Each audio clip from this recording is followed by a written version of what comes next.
tubwire nka zibiri cyane. Challenge ya mbere ni ikibanza. Ikibanza cyaragorana. Ngerageje gusigurira. Tu vois le fait yo gukora ibintu ibarabara mu majardin, ku mabici, mu matene, mu biki. Iya byose ni creativities zaje kubwo kubura ikibanza. Nyezina tuvuga tuti bana twe turafise ahantu havre umuntu ashego anytime ikibanza gishobora kwakira abantu 3,000 basi minimum 3 bakicara neza nta susi y'imvura nta susi y'iki sound iri bon urumva icyo kibanza twarakibuze tugaca twirukanga mu mabarabara abantu bagaca bavuga ngo murakomeye yagukomera turaho tubikorera aho umuntu yotuzaniye ikintu ariho nani iri muri Côte d'Ivoire ni yitwa Palais de la Culture yo muri Côte d'Ivoire oya ni kibanza kiri gisetinze ari ca 3000 ca 6000 personnes ariho n'utundi dusare tw'abantu 500 igihumbi ariko ni standard biguha kuko intu cyose ubuteguye urashobora kuronka abantu bakicara wowe ukagenda ukanda ego ni staff yawe ikurikirana abantu ivyo baba bakeneye canke iki ubundi bwo ikibanza kikaba gihari kimeze bon so icyo rero twarakibuze dukora mu mabarabara ibintu biba biri security naho biduza uburyo bwinshi burengeje Après que bloki barabara ry'abandi abarundi bugaca mu gatondo bagatangura gutelefona bagatangura kwandikira nawe ukabura ukugira abandi baramaze kubikunda usanga nyene nta kumuntu afise iyo ni challenge ya mbere ya kabiri chevre mazo ko ndayivuga idufashwe mu mugongo na gato sponsorship yego na gato uyu munsi urashobora kugirirwa ibakwe ku kantu kamwe wateguye ukabona umwe canke babiri baza bagasapotinga muga gukora ibindi 10 ukabona n'umwe and ivyo bintu birababaza iyo udasanzwe ufisandukura kuko turazi nuko na mikoro y'abarundi atari menshi so aho bakuri inoti sibirenga nawe ubikoze wewe wenyene nta vyinshi ungukamwo vike ukuyemo nayo wakoresheje nk'umutahe alhamdulillah kabisa sino ibintu biba bimeze fo sana ama challenges ni menshi ni like izo naco izo zirakwiye tuzisangiza abandi ugerageje kwiraba now creative aho yatanguye kuva muri 2013 maka muri 2020 nibihe bintu ubona ko umaze gushika ko mu byo wari ugamije gushika ko muri iyo myaka yeah quand même nashise kuri byinshi jewe the idea ya mbere nkuko nabikubwiye kwari gukura umunyamahanga ngakuza gutegura ibiteramo cyo cyarakoreze the second one was kuzana ugwaruka beaucoup plus mu kumenya what to do batarinze sinzi batarinze baragwana batarinze barahiga hirya no hino parce que si biteramo byonyene umuntu akora byarampaye quand même ama connection amwe byarampaye kwicara n'abantu bakuze bakomeye bashobora kuvugira abandi byarampaye yuko ugwaruka quand même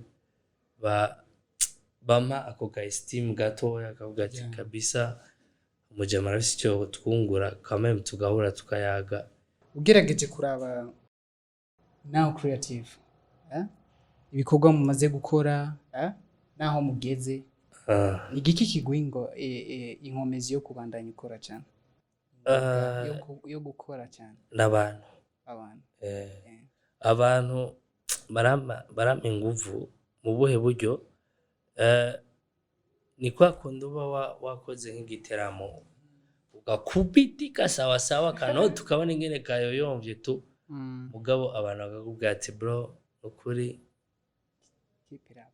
ego bandanya one day uzoshika kuko ni kenshi bishika ukumumenga ico gikorwa uhejeje ntiwapfora nagisubiriye kuko birimo stress biratwara umwanya biratwara amafaranga urarudasinziriye amashow menshi narayaheza then nkagwara uruhe iki Stress z'amahera ego abantu iki muganyene wibutse public ufise kabisa uvuga ati je hamwe no birekana bandekonye. Okay. Umaze kuronga amahirwe kenshi cyane. Urahura na our former president nyakwigendera Pierre Nkurunziza. Yeah. Ndizera cyane abantu benshi mwarabonye zijya pictures Rasko yarishikiye baravuganye ndashaka kumenya byakwigishije iki nikiye kintu wamusavye avaye uko itabo muri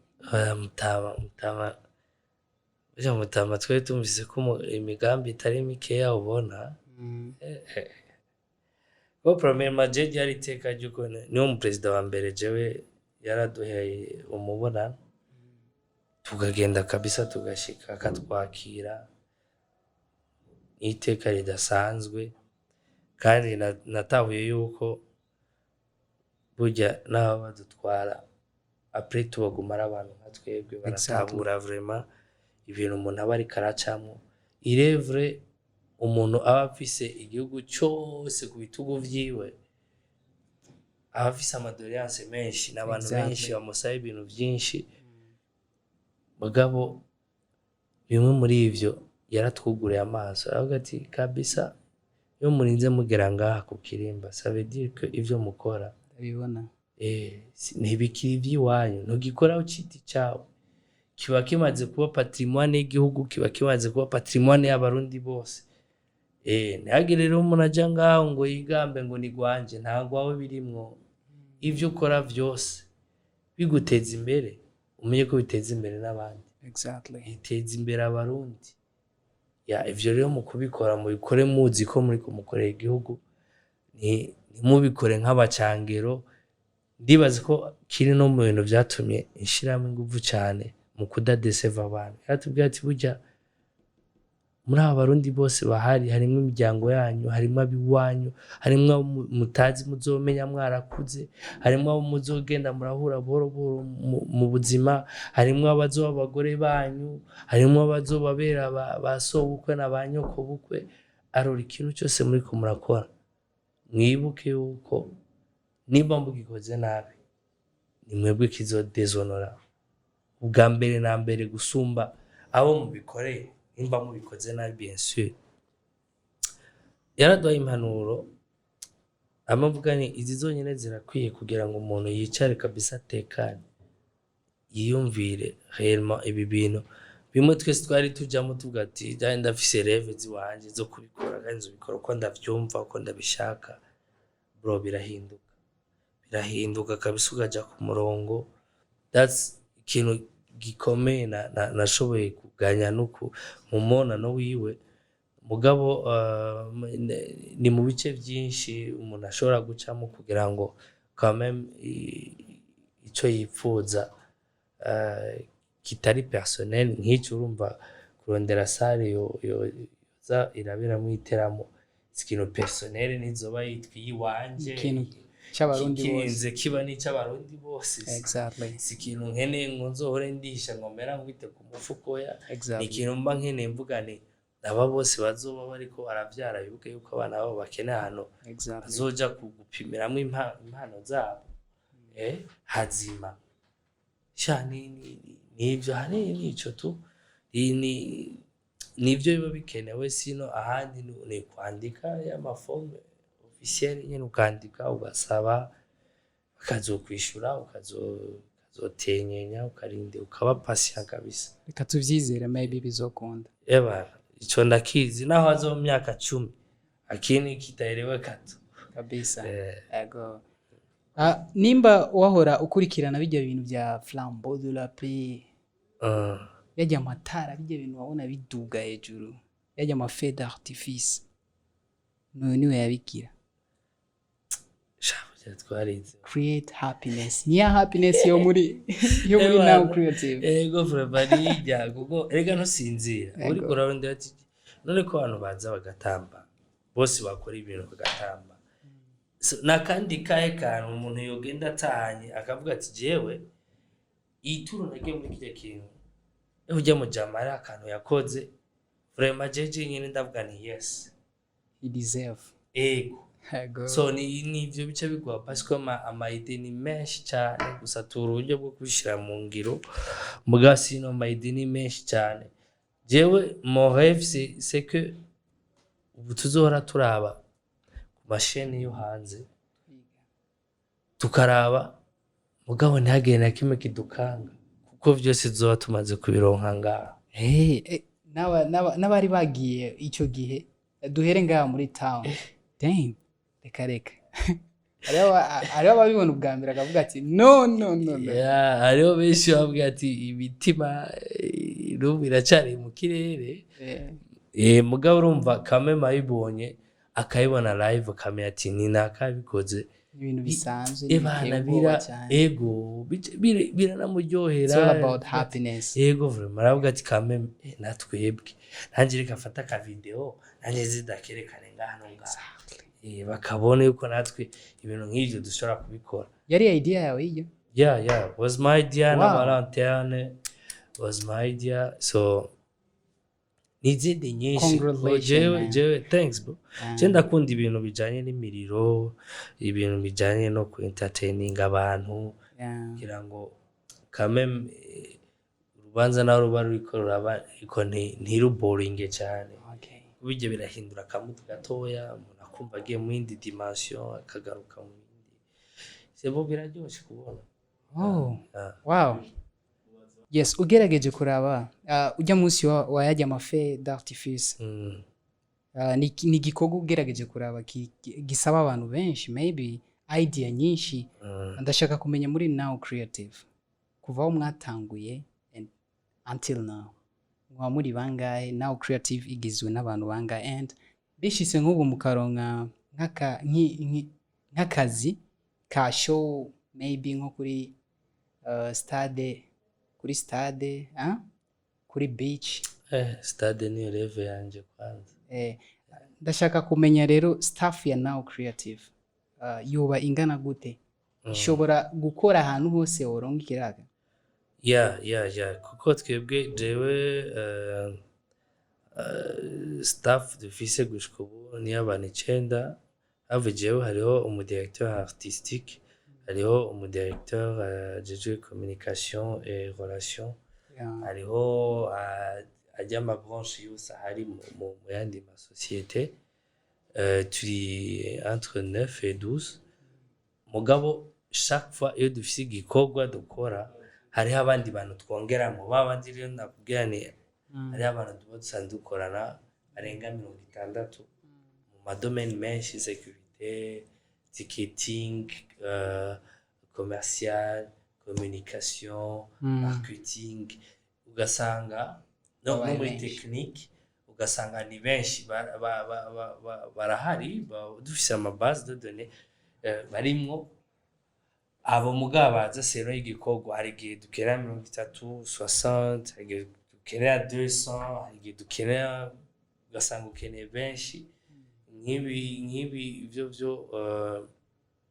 usanga ari ibintu bibera mu ibarabara bikenera staff nini kuko ni ibintu bisaba kubariza ikibanza gisanzwe kitakozwe kubera ivyo ariko ukagihinduramo ivyo bintu so bisaba yuko ufise abantu batari bakiyogira bagufashe gukora wari kuratura right now tugomba duheze ikiganiro cyacu but we got 5 questions here ndashaka utore agapapuro kamwe ngaho and then usome uduhinyisha sivyo umunsi washaje weza ko uzosa gute kandi mu bantu bazwi ndifuza kuzosa na Tiken Jafakoli kabisa why Tiken Jafakoli ni washaje ukuntu ushaka ashaje gute imishatsi iri mwimvi ibivi byinshi mugabo kiri strong nyene none nyene kiri strong iki jama iko strong na muchezo vraiment jewe ndifuza kuzosaza nkawe ilox zikiriko wavyunze ko n'amadresse zo bakiriko ngayera naso mugabo azoba kiriko hanyuma ica kabiri ike kintu kitaboneka n'amaso bari bifuza kubona yaba kiboneka imana man even if for UBURASTA arifuza exactly ubwo tutarenze guca muri bwa buryo none kuri ico kibazo nyene nko bishise ugahura n'Imana ikiye kintu wayisaba sinayisaba ahubwo nayibwira ni bro warayiwe ndagufana nayibwira ni bro ndagufana uri isi washize Bahama miratso no ibwiye ni cyane ndagutera history ari ibintu byabaye mu isi wo utazi bana we ntabyo nzi we cyane ndaguhizo story je nazi ko nawe nyene yotwe ngikavuga ati kabisa je narireme akazi tuje ku kibazo cya gatatu tubwira indome zigize izina ja now creative ni zinga indome amama urikurara oya wajeje wese nara tugiye indome kumenga zinashika 12 are you for real marure no harur marure ego noun is tatu ego creative CREATIVE 11 ishimo 11 ni nyinshi kwa sinebwa ziharure kona kabijya ego ni nyinshi ubwa creative nayo nyene rego nshaka kuba creative bitabaye ibintu birefu ugomba kuba birefu to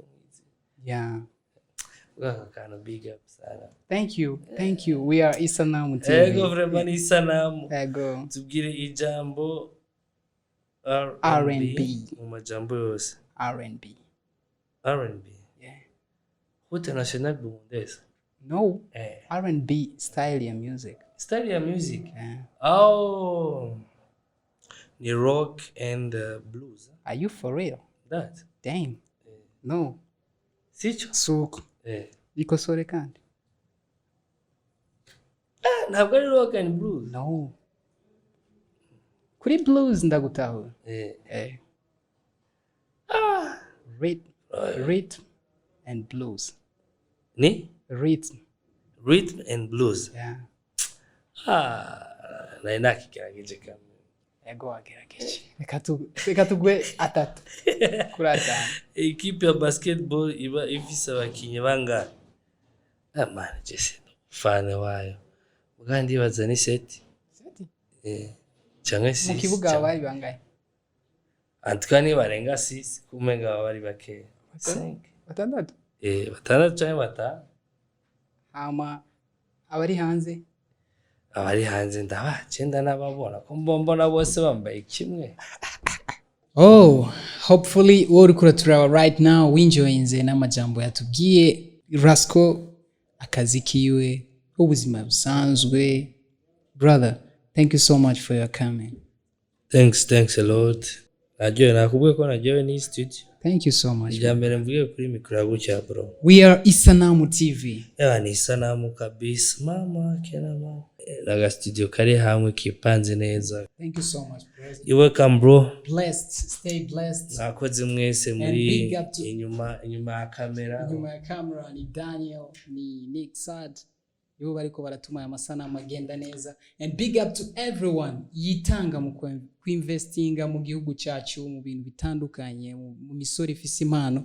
Tugusaba nawe nimba ufise impano twandikire kuri Instagram, Facebook, ahariho hose wandike tu Isanamu TV, utwandikire icyo ushaka cyangwa ushaka ikiganiro, utwandikire. Nimba tutakuzi neza turashobora kukuraba and then tukaca tugorana. Yari profile ikiganiro cyacu cyambere twakoranye na Rasko, Jenny Jibril. Duhure kandi next time. Bye bye.